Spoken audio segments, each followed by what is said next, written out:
미 전역의 코로나19 누적 확진자가 6,640만 명을 넘었습니다. 미국인 5명 가운데 1명이 코로나에 감염된 적이 있다는 의미입니다. 오미크론 변이가 확산하는 국가들 상당수에서 영유아 입원 사례가 급증하고 있습니다. 코로나19 감염으로 미각과 후각을 잃는 원인이 후각 유전자 근처에 있는 2개의 유전자가 코로나 바이러스에 취약하기 때문이라는 연구 결과가 나왔습니다. 바이든 행정부가 내일부터 코로나19 검사 키트 5억 개를 무료로 배포하지만 간이 검사의 정확성에 대한 우려가 나오고 있습니다. 최근 설문조사에서 정부가 코로나19 대응을 잘했다고 생각하는 미국인이 36%에 그쳤습니다. 이상은 이 시각 주요 뉴스입니다. 시청자 여러분 안녕하십니까? KBN 뉴스입니다. 지금까지 미 전역의 코로나19 누적 확진자는 6,640만 명을 넘었습니다. 미국인 5명 가운데 1명이 코로나에 감염된 적이 있다는 의미로 전 세계에서 가장 많은 수치입니다. 어제 존스홉킨스 대학은 미 전역 누적 코로나19 확진자를 6,640만 5천여 명으로 집계했습니다. 이에 대해 CNN은 미국인 5명 중 1명꼴인 20%가 지난 2년간 이어진 팬데믹 기간에 걸쳐 코로나19에 감염됐다는 뜻이라고 지적했습니다. 인구조사국에 따르면 2020년 4월 기준 미국의 인구는 3억 3,144만 9천여 명이었습니다. 미국의 이런 확진자 규모는 단일 국가로는 세계에서 가장 많은 것이고 전 세계 누적 확진자 3억 3,016만 9천여 명의 20.1%에 달합니다. 인구가 13억 명이 넘는 인도에서도 지금까지 확인된 공식 확진자는 3,738만여 명에 그쳐 미국에 이어 두 번째입니다. 특히 최근에는 실내 생활을 주로 하는 겨울철이 되고 전염성이 강한 오미크론 변이까지 퍼지면서 미 전역에서는 하루 평균 신규 확진자가 80만 명에 달하는 등 빠르게 코로나19가 확산하고 있습니다. 하지만 보건 전문가들은 이런 공식 집계치가 실제 확진자 수를 다 반영하지 못하는 것으로 보고 있습니다. 팬데믹 초기에는 검사 키트 부족으로 많은 코로나19 감염자가 걸러지지 않았었고 지금도 검사 부족은 여전합니다. 또 무증상 감염자, 신속 검사 키트를 이용한 자가 검사자 등은 집계에 반영되지 않기 때문에 실제 확진자 수는 더 많으리라는 분석입니다. 현재 오미크론 변이가 확산하는 국가들 상당수에서 영유아 입원 사례가 급증하고 있습니다. 오미크론 변이는 주로 상부 기도에서 감염이 진행되는데 기도가 좁은 어린이의 경우에는 호흡곤란 등의 증상이 동반될 수 있기 때문이라는 분석이 나옵니다. 어제 이코노미스트는 자체 분석을 인용해 미국에서 오미크론이 출현한 이후 코로나19에 걸려 입원 치료가 필요한 5세 미만 아동 비율이 늘었다고 전했습니다. 지난달 4주에서 5주 차 5세 미만 연령대의 확진자 대비 입원 환자 비율은 오미크론 변이가 나타나기 전 2주 기간보다 약 50%가 더 높았습니다. 영국에서도 이달 2주 차 5세 미만 입원율은 10만 명당 14명으로 55세 미만 연령대에서 가장 높았습니다. 이코노미스트는 이런 현상을 오미크론 변이의 높은 전파력으로도 설명 가능하지만 이 변이가 그만큼 어린이에게 위험도가 더 높다는 이야기일 수 있다고 지적했습니다.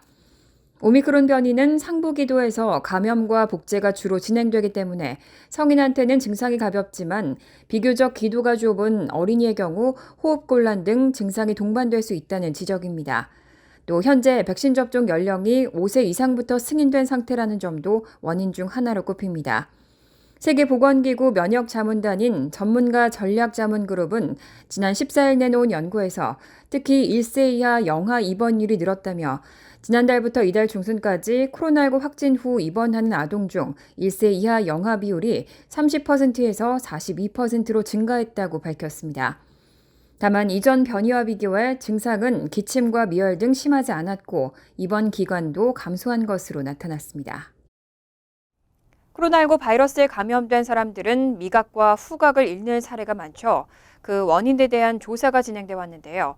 후각 유전자 근처에 있는 2개의 유전자가 코로나 바이러스에 취약한 것이 그 원인이라는 연구 결과가 나왔습니다. 코로나에 감염됐던 사람들 중 가운데 160만 명의 미국인들은 6개월이 지난 뒤에도 냄새를 맡지 못하거나 후각 능력이 약해진 증상을 겪고 있습니다. 하지만 지금까지 증상만 알려졌을 뿐 이유를 알지 못해 적절한 치료가 불가능했는데 이와 연관된 연구 논문이 어제 의학 전문지 네이처 제네릭스에 발표됐습니다. 이번 연구 결과에서는 후각 유전자 근처에 있는 2개의 유전자가 코로나 바이러스에 취약한 것이 코로나19 감염으로 인한 후각과 미각 상실의 원인이라는 걸 밝혀냈습니다. 이들 유전자가 훼손돼 후각과 미각을 상실하는 비율은 11%였고 일부 평가에 따르면 5명 가운데 4명이 회복됐습니다. 이번 연구를 실행한 팀은 미국과 영국에 거주하는 연구자들과 유전자 분석을 전문으로 하는 23andMe라는 회사입니다. 이들이 조사한 69,841명의 코로나 양성 반응자 가운데 68%가 후각 또는 미각 상실을 경험했습니다. 이 연구팀은 후각 또는 미각 상실을 겪지 않은 사람과 겪은 사람들의 유전자를 비교한 끝에 코안의 후각 능력을 담당하는 이 2가지 유전자의 차이로 인해 발생한다는 점을 발견했습니다. 모넬 화학적 감각센터 다니엘레 리드 소장은 이번 연구 결과에 따라 후각과 미각을 느끼게 해주는 화학적 분해 경로가 차단됐거나 비활성화된 것이 원인이기 때문에 치료법이 달라져야 한다는 걸 시사한다고 설명했습니다. 한편 오미크론 변이가 코로나로 인한 팬데믹의 마지막 대유행일 것이라는 예측도 제기되고 있습니다. 하지만 앤서니 파우치 국립 알레르기 전염병 연구소 소장은 예측하기에는 아직 이르다고 밝혔습니다. 어제 뉴욕타임스 등에 따르면 앤서니 파우치 소장은 화상회의로 진행된 세계 경제 포럼의 다보스 어젠다에 참석해 코로나19가 엔데믹이 될 수 있는지에 대한 질문에 아직 알 수 없다고 대답했습니다. 파우치 소장은 오미크론이 바이러스를 이용한 백신 접종이 될지 단언하기 어렵다고 밝혔습니다. 전염성이 높은 오미크론을 잡아 충분한 사람들이 코로나19에 대한 자연 면역을 가져도 이것으로 팬데믹을 종식시킬지 여부를 말하기에는 너무 이르다는 설명입니다. 이어 오미크론으로 팬데믹이 종식되길 바란다면서도 기존 변이의 면역 반응을 피하는 다른 변이가 나오지 않을 때에나 가능한 얘기라고 덧붙였습니다. 또 세계는 아직 팬데믹의 5단계 중 첫 번째 단계에 있다며 코로나19가 종식되기보다는 토착병 수준으로 사회에 남아있게 될 것이라는 전망을 내놨습니다. 파우치 소장은 인류의 전염병 중 단 하나, 천연두만 근절됐다며 코로나 바이러스에서는 그런 일이 일어나지 않을 것이고 다만 일단 국가가 통제 단계에 도달하고 바이러스가 비파괴적인 존재가 되면 바이러스는 풍토병으로 간주될 것이라고 전망했습니다. 또 그렇게 된다면 마스크 착용 같은 방역 조치는 더 이상 필요하지 않고 사회도 코로나19 이전 정상의 수준으로 어느 정도 돌아갈 수 있다고 덧붙였습니다. 바이든 행정부가 내일부터 코로나19 검사 키트 5억 개를 무료로 배포합니다. 하지만 간이 검사의 정확성에 대한 우려도 나오고 있고 오히려 바이러스 확산을 부채질할 수 있다는 지적도 나옵니다. 어제 워싱턴 포스트는 그들은 안전하게 모이기 위해 코로나19 신속 검사에 의존했지만 그러지 말 걸 후회했다라는 제목의 기사에서 연말연시 연휴 때 모임에 앞서 간이 검사 키트를 사용했다가 실망한 사례를 보도했습니다. 워싱턴 포스트는 또 가정용 검사 키트가 오미크론 변이에 취약한 것은 예비적 데이터를 통해서도 나타난다고 전했습니다. 식품의약국은 지난달 28일 초기 자료에 따르면 항원 검사는 오미크론 변이를 검출하지만 민감도는 떨어질 수 있다며 문제를 인정했습니다.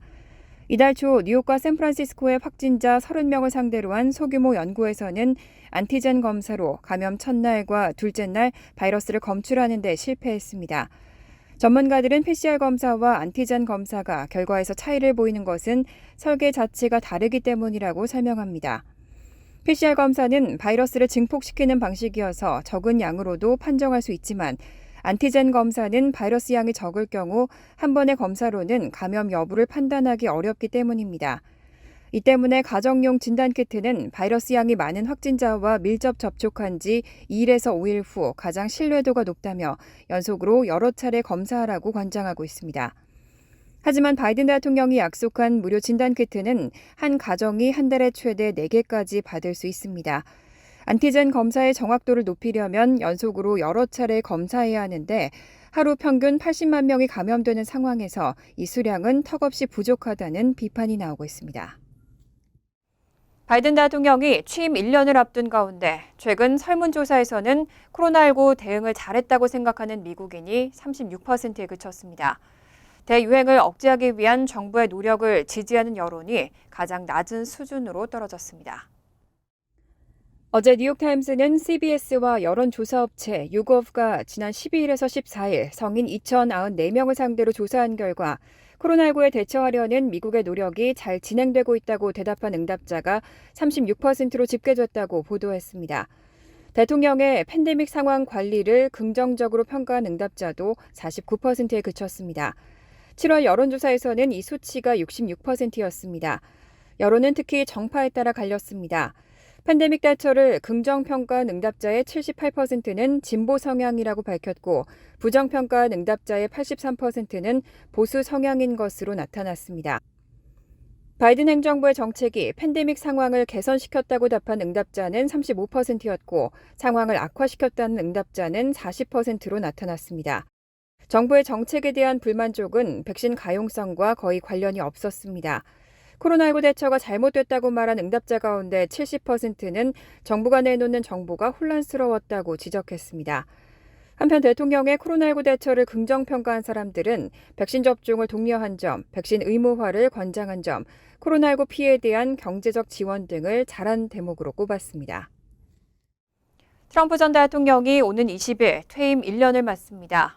2024년 대선 재출마 의향을 강하게 밝혔지만 현재 각종 형사 사건에 연루돼 당국의 수사 대상에 올라가 있는 상황입니다. 오는 20일 퇴임 1년을 맞는 트럼프 전 대통령은 2024년 대선 재출마 의향을 강하게 시사했습니다. 하지만 그는 각종 형사 사건에 연루돼 당국의 수사 대상에 올라가 있는 상황입니다. 이들 사건의 향배는 트럼프 전 대통령의 정치적 명운에 큰 영향을 미칠 변수로 꼽힙니다. 가장 대표적으로 연방검찰은 지난해 1월 6일 연방의사당에서 발생한 폭동 사건을 트럼프 전 대통령이 선동했는지에 관해 수사를 진행하고 있습니다. 2020년 11월 대선 패배 결과에 불복한 트럼프 전 대통령은 자신을 지지하던 시위대의 폭동 사태 당일 의회 인근 연설에서 이들을 향해 죽기로 싸우라고 언급하는 등 의사당 난동을 부추긴 혐의를 받고 있습니다. 또 대선 불복과 관련해 조지아주 수사 대상에도 올라 있습니다. 그는 조지아주 선거에서 박빙의 차이로 패배하자 당시 주지사와 주 국무장관에게 선거 결과를 부인하라는 식의 압력을 행사한 혐의를 받고 있습니다. 대통령이 되기 전 부동산 사업가 시절의 비위 의혹도 있습니다. 뉴욕 맨하튼 연방지검은 트럼프 그룹의 탈세 혐의를 수사 중이고 지난해 트럼프 전 대통령의 최측근인 전 최고 재무 책임자를 기소한 바 있습니다.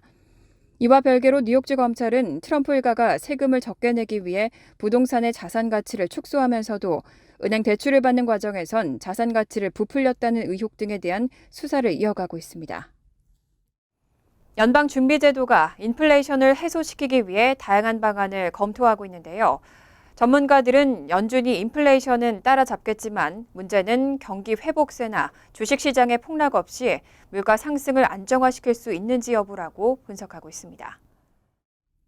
어제 CNN 비즈니스는 전문가들의 발언을 인용해 연방준비제도의 목표는 단순한 인플레이션 해소가 아닌 경기 회복세 둔화, 주식시장 폭락 등의 영향 없이 물가 상승을 안정화시키는 것이라는 분석이 나왔습니다.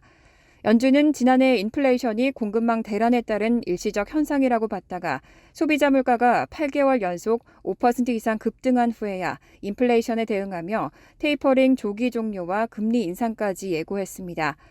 다만 전문가들은 연준이 최소한 인플레이션을 따라잡고 있다고 보고 있습니다.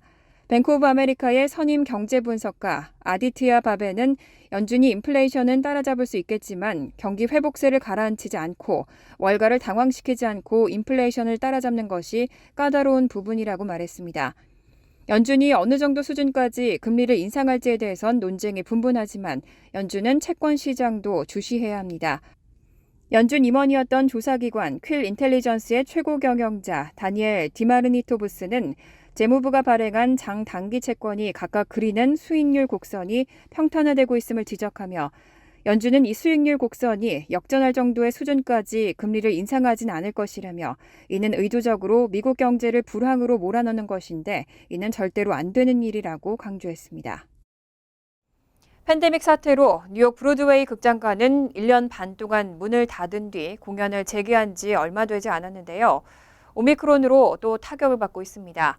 기록적인 흥행 부진에 시달리면서 2003년 이후 객석 점유율은 최저 수치로 떨어졌습니다. 어제 뉴욕타임즈는 브로드웨이 극장가가 기록적인 흥행 부진에 시달리고 있다고 보도했습니다. 뉴욕타임즈에 따르면 1월 첫째 주 브로드웨이 극장의 객석 점유율은 62%에 불과했습니다.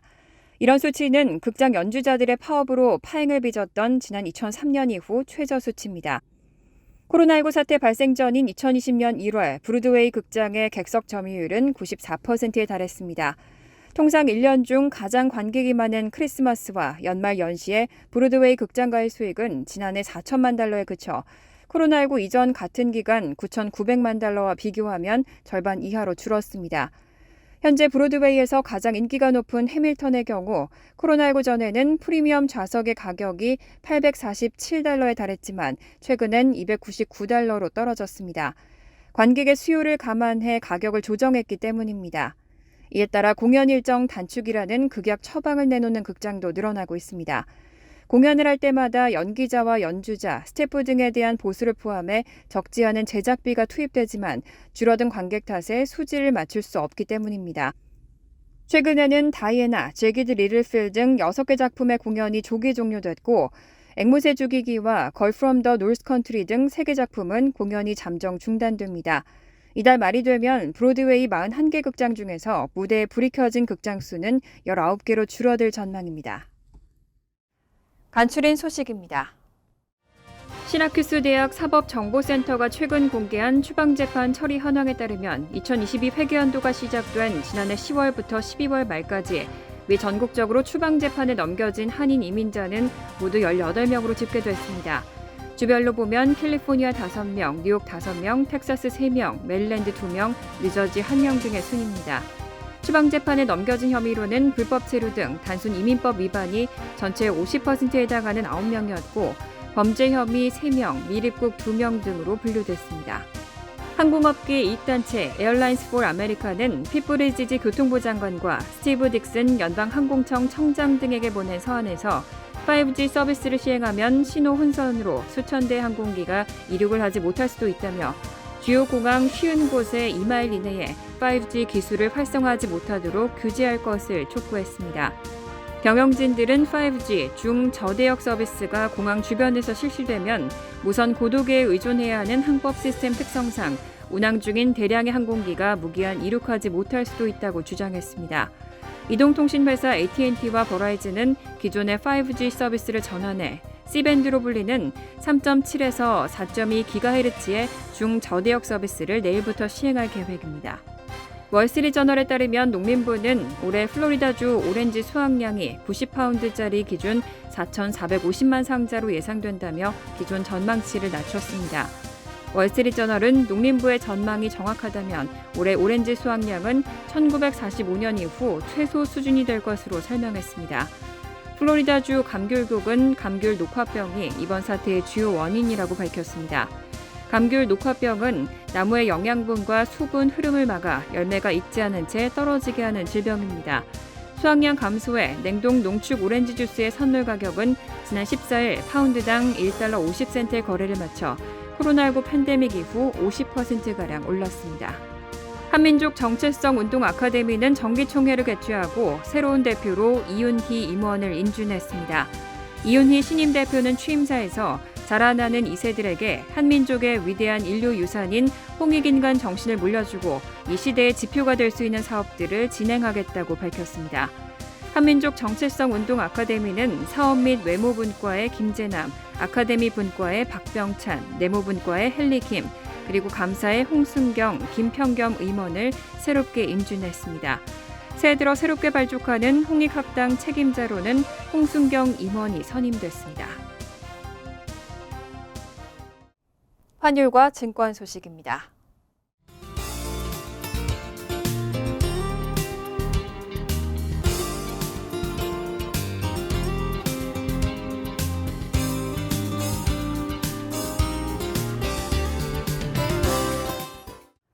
이어서 날씨입니다.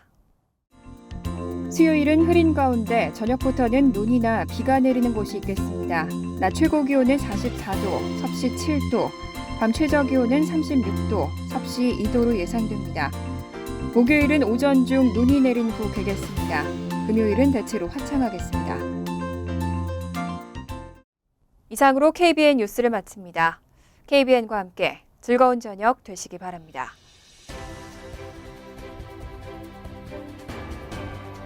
미 동부 최대 한인방송 KBN이 제작하는 KBN 뉴스는 웹사이트 mykbn.com 그리고 유튜브와 페이스북에서 다시 보실 수 있습니다.